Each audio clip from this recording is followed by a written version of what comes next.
কোচিনি বুলি ভাবিব নহয় মানুহে এনেকৈ শুই থাকিলে। আমাৰ ৰাষ্ট্ৰীয় প্ৰতীক কি? ভালকৈ ৰাষ্ট্ৰীয় ফুল, ৰাষ্ট্ৰীয় ফল, ৰাষ্ট্ৰীয় খেল, ৰাষ্ট্ৰীয় ফল ৰাষ্ট্ৰীয় জন্তু, ৰাষ্ট্ৰীয় চৰাই,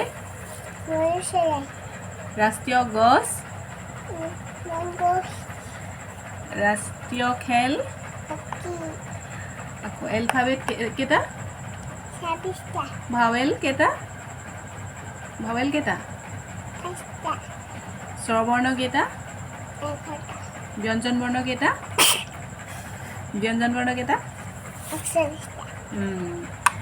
তাৰপিছত আৰু আমাৰ অসমৰ ৰাজধানী কি? ভাৰতৰ ৰাষ্ট্ৰপতিৰ নাম কি? কোৱা আকৌ ৰাষ্ট্ৰপতিৰ নাম কৈ দিয়া, ৰাষ্ট্ৰপতিৰ নাম কৈ দিয়া। হাছিল কৈ দিয়া।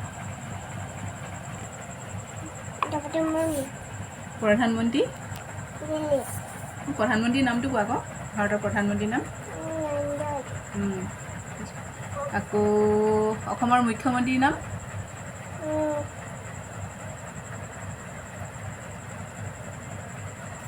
কোৱা অসমৰ মুখ্যমন্ত্ৰীৰ নাম কৈ দিয়া আকৌ, জল্দি জল্দি ক'ব লাগিব।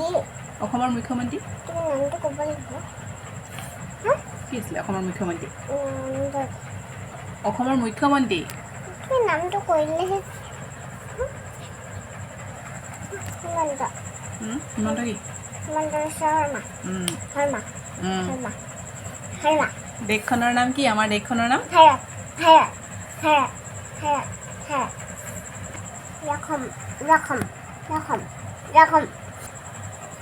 তোমাৰ জিলাখনৰ নাম কি?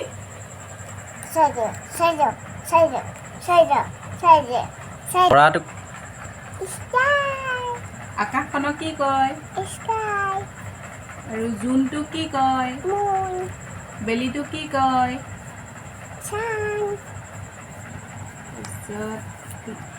আৰু তোমাৰ মূৰটো কি কয়? ইংৰাজীত কি কয় মূৰটো?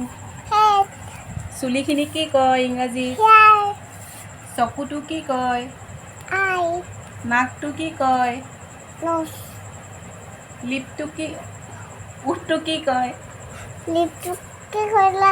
পাহৰি গৈছিলোঁ। উঠটো কি কয়? দাঁতকেইটা কি কয়? জিভাখন কি কয়? আৰু আঙুলিকেইটা কি কয়? মুখখন কি কয়? মুখখন